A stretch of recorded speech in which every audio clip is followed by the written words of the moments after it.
What's up, guys? Welcome back to Rip City Rundown. I believe this is episode 18. This is a solo podcast today. Wanted to get this podcast out before the big press conference that's coming later today at 12:30 Pacific time, 3:30 Eastern time. And I'm just going to be talking about the Damian Lillard rumors. There's a lot of information going around, a lot that we don't know if it's true or not. So I'm going to try to just give you what the facts are, what is known, and what has been confirmed by Damian Lillard himself. So earlier today, news broke that Damian Lillard is going to request a trade in a couple days. And you can't look at that and say that it's true, because you don't have the big names, the big reporters saying it's true, like a Woj or a Shams, and Damian Lillard hasn't publicly come out and say he is requesting a trade. However, he has come out and said a few things, and an article just came out from Chris Haynes with Damian Lillard involved. And it's titled, Damian Lillard Trade Rumors Swirl with Blazers Dysfunction. And Dame is quoted a lot throughout it, and I'm just going to give you what he said. You've probably seen some of the quote on Instagram or Twitter, but I'll just give you basically the entire rundown of the entire interview. So the interview starts out, Chris Haynes asking about Team USA and if Dame has received any criticism, and Dame says he hasn't dealt with any criticism personally, but him and the team has been critical of themselves naturally, because they do want to represent the Team USA and don't want to be the team that doesn't get the job done at the Olympics. He is asked more about Team USA and if he's garnered any extra motivation from playing with elite players. And he says he wouldn't say it's extra motivation, but he said that you do want to embrace it because it's not normal for them to be playing together, other than like an all-star game, which is normally meaningless. So this is the first time he's played meaningful basketball with players of his level, because obviously his time with the Blazers, he hasn't really seen time with elite players such as Kevin Durant, a Jason Tatum, Bam Adebayo, players on that level. So then Chris Haynes takes a turn and he goes, I'm going to quote all of this now at this point. He goes, I have to ask you about your situation with the Trailblazers. With all you've done for the franchise on and off the court, do you feel like that same level of commitment has been reciprocated as far as putting you in a position to get your first title? And Dame responds and goes, to make it to the NBA, I had to give it everything I had. I was going to do what needed to be done to win games. I hadn't come into the league worrying about what others were doing in the organization. I didn't come in with that type of mentality. But I've been active in probably 95% of the games in my career.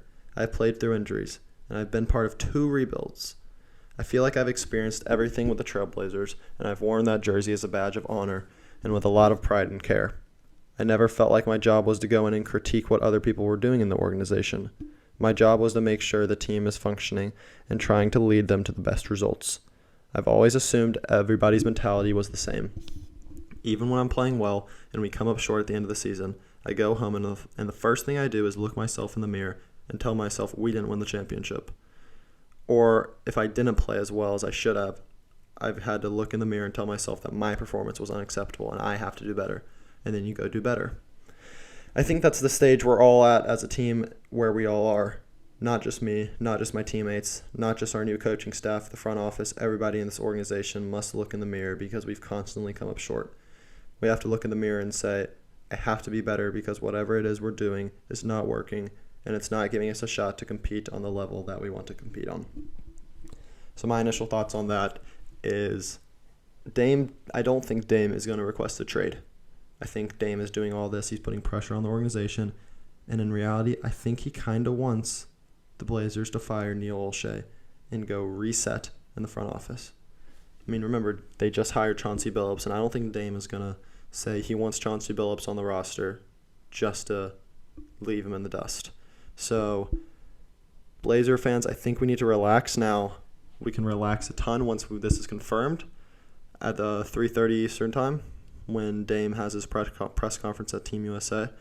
but I don't think that Dame is going to request a trade, at least right now.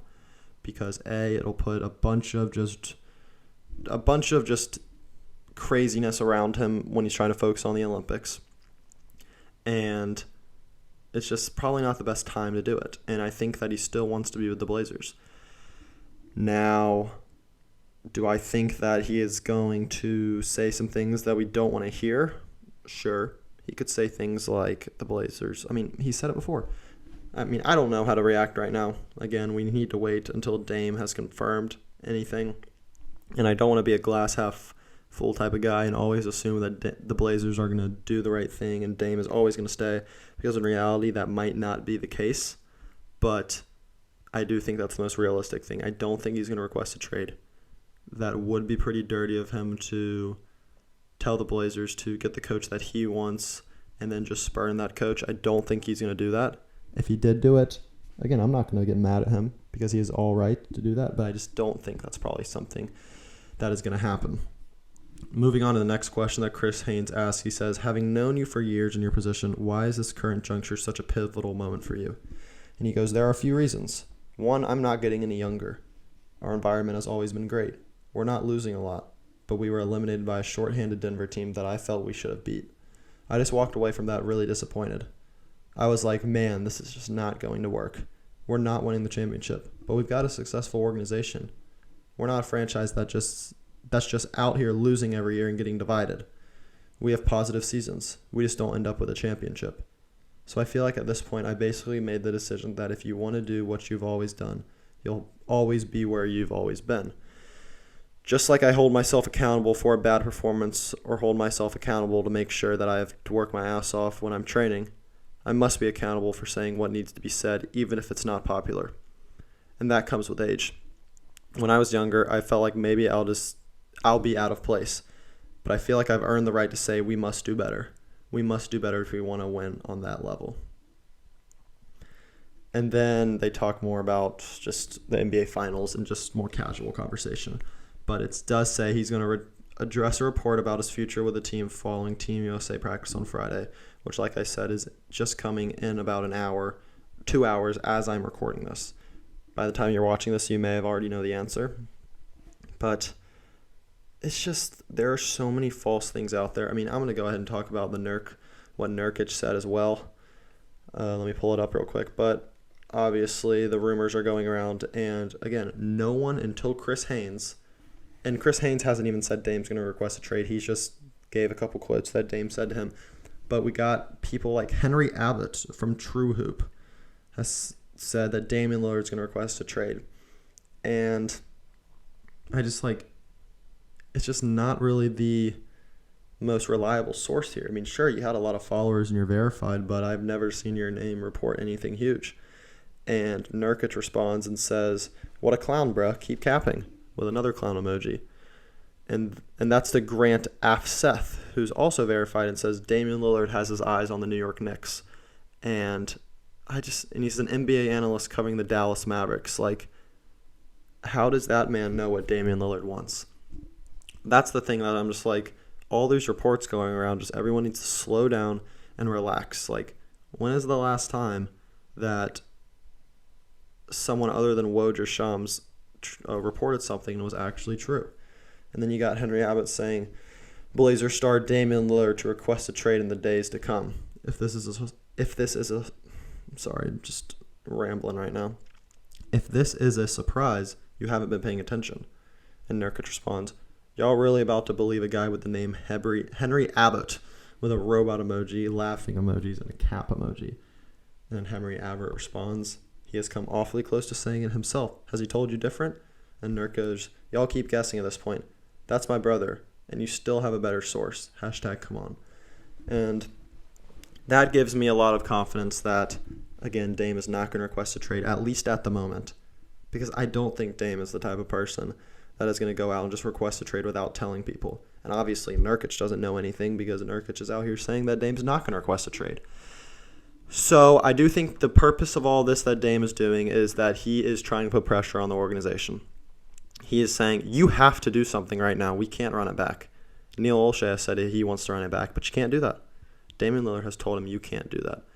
Dame is getting older and he is going to do whatever he needs to do to win a championship, and whether that's staying or leaving. I do think that he would prefer to stay. Now, that could mean he has to trade for CJ McCollum. CJ might have to go. Dame is going to have to turn into a guy that gets to call the shots, because obviously nothing's worked when he doesn't call the shots, so why not try something different? I don't think the rumors are true that he said where he wants to go, because A, we haven't seen a quote from Damian Lillard. The only things that are true that what Damian Lillard has said is what comes from Chris Haynes. I think Chris Haynes is a very valuable source now, a very valid, very true source, because Dame has gone to him multiple times on multiple occasions, and he hasn't said anything that's false. So if you see something from Chris Haynes that says Damian Lillard's requesting a trade, sadly, you got to believe it, but we haven't got to that point yet. I'm just trying to refresh my Twitter as I'm talking right now. Has anything happened? And, I mean, it's kind of that time right now until Dame comes out and has his press conference that we're just not going to know what's going on until he comes out and says anything. Yeah. There's really not much else to say at the moment.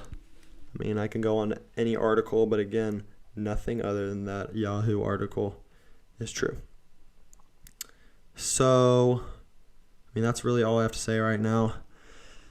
There's not much else. I mean, I could talk about Dame and Team USA. I think Dame has played really well, and the team individuals have played well. It's just not the chemistry that you need right now, and that's going to just grow over time. It looks like it's going to be JaVale McGee and Keldon Johnson are going to get called up in place of Bradley Beal and Kevin Love, as Kevin Love is withdrawing because of an injury, and then Bradley Beal can't go because of COVID protocols. So, I mean, Team USA is still highly favored to win this Olympics, and I do think they will.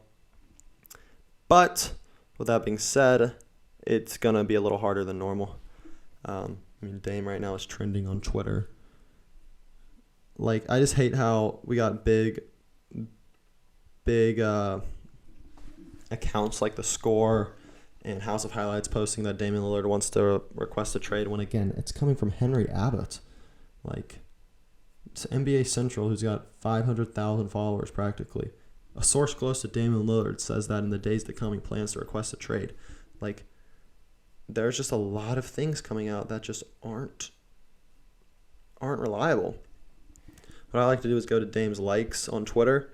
And, I mean, he's not liked anything that says he's going to request a trade. He's just liked things about Space Jam, which, comment down below if you're going to go see Space Jam. I mean, maybe we can have someone happy. Okay, but I'm going to move on, and I'm just going to change directions and finish up this quick little podcast with what would happen if Damian Lillard does get traded.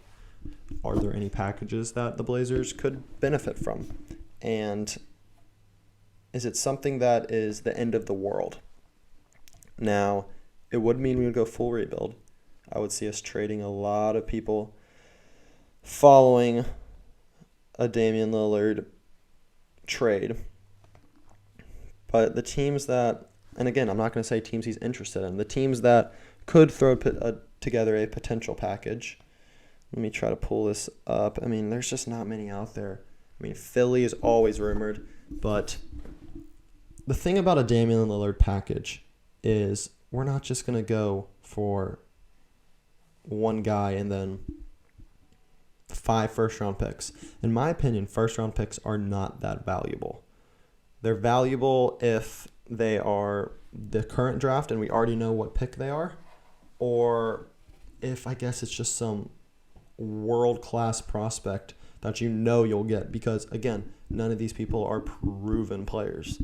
You're relying on draft picks that, who knows? I mean, if say we trade Damian Lillard to the Knicks and you got 5 first-round picks from them, those first-round picks might just be mid to late first-round picks from the 15 to the 25, because I don't think the Knicks would be bottom feeders with Damian Lillard. And, so the whole thing that anybody can trade for Damian Lillard if they just throw a bunch of picks is false. The 6 teams that I've seen the most throw out packages for Damian Lillard is Philly, the Knicks, the Celtics, the Pelicans, the Warriors, and Chicago. And just looking at the packages from these teams, I look at the Knicks and I cross them off because the package that is rumored that they would give would be R.J. Barrett, Mitchell Robinson, Obi Toppin, and 3 first-round picks. None of those guys are proven at least all-star caliber players. And then the 3 first-round pick things, it's just like, sure, those are going to help, but how much can they help? They're not. I guess if you are trading Damian Lillard, you're never going to get back an elite player or anyone close to his level because, again, you're trading away the player that's the big part of the trade, like the actual reason the trade's going down. So maybe I'm just overreacting and I'm like, you can't get people that good. But the 3 teams that I would be interested in trading with, if this did have to happen, is the Philadelphia 76ers, the Boston Celtics, and the New Orleans Pelicans. The Pelicans would probably give up something like Brandon Ingram, Lonzo Ball, and a couple picks. At least we know Brandon Ingram's been an all-star before, and then Lonzo Ball has proven that he can be a starting point guard in this league and be a very good one. Now you would have to give Lonzo Ball a new deal. And again, none of these players are going to match Damian Lillard in what he did for our team, but it is the best we would probably be able to do. Then I look at Philly. It would be something like Ben Simmons, Tyrese Maxey, and a couple picks. Ben Simmons has been an elite player for 4 years. I know he had a terrible All-Star game. He didn't make the All-Star game this year, but he had a terrible playoff run. And sure, we would rather get him if we were trading CJ McCollum, which could still happen. But he's still been an all-star before. He's been an all-defensive player. And he's probably the best player, one of the best players you could get in a Damian Lillard trade. Tyrese Maxey, a young guy, that would be a sweetener in that trade. And then sure, you still want to get picks, but I just don't want the picks to be the main part. I don't want this to turn into a James Harden situation where we end up trading them for absolutely nothing. I mean, they traded him for Victor Oladipo and like 4 first-round picks, and then traded Victor Oladipo for Kelly Olynyk and a first-round pick or something like that. So they literally just got a bunch of picks for James Harden, and you just don't know if that's going to work down the line, and it probably won't because it's Brooklyn's picks, and Brooklyn is going to be one of the best teams in the league for years to come, at least 2 years to come. So Houston absolutely botched that. I don't want the Blazers to do that. So you want to get a guy that is proven to be a really good player. I try to think back when star players have gotten injured. I guess you could say the Pelicans have done a good job when they traded Anthony Davis. They got, let me think here. They got Brandon Ingram, who sure, he wasn't proven then, but at least he was already in the NBA. You got Lonzo Ball, Josh Hart, and then you still got picks on top of that. Maybe, the Jimmy Butler trade for the Bulls. You got Zach LaVine, who was already at least like an 18 points per game scorer. So he's proven to be a good player. And then you also got Lowry, Markkanen in that trade. So that wasn't a terrible trade at all. There's just not many star players just out here getting traded these days. Well, there actually are, but then you look at, in my opinion, the best player you could get in a trade for Damian Lillard is Jaylen Brown. You would do Jaylen Brown, Marcus Smart, and a couple picks for Damian Lillard, and that would be the best package, in my opinion, you could get because I think Jaylen Brown could be a multiple-time All-Star in the future. Marcus Smart is obviously just a really, really good role player and defender, and then you would get the picks on top of that as well. But, again, this is only if you trade Damian Lillard, and I don't think that is going to happen, at least right now. I think he's going to confirm that he is dedicated to the Blazers. I don't want to have a blind eye to the situation, but I do think that is what's going to happen. I will reload Twitter one more time. Nothing new. We'll see in about an hour and a half, an hour and 45 minutes from when I'm recording this, if the Blazers still have the best player in franchise history committed to them. We hope that's the case. Thanks for listening to the podcast. Like it, subscribe if you're listening on YouTube. Download it, give me 5 stars if you're listening to it, or I don't even know how to rate it on Spotify, but do something to try to help out the podcast. I appreciate it, and that'll be it. I'll see you for the next episode. Peace.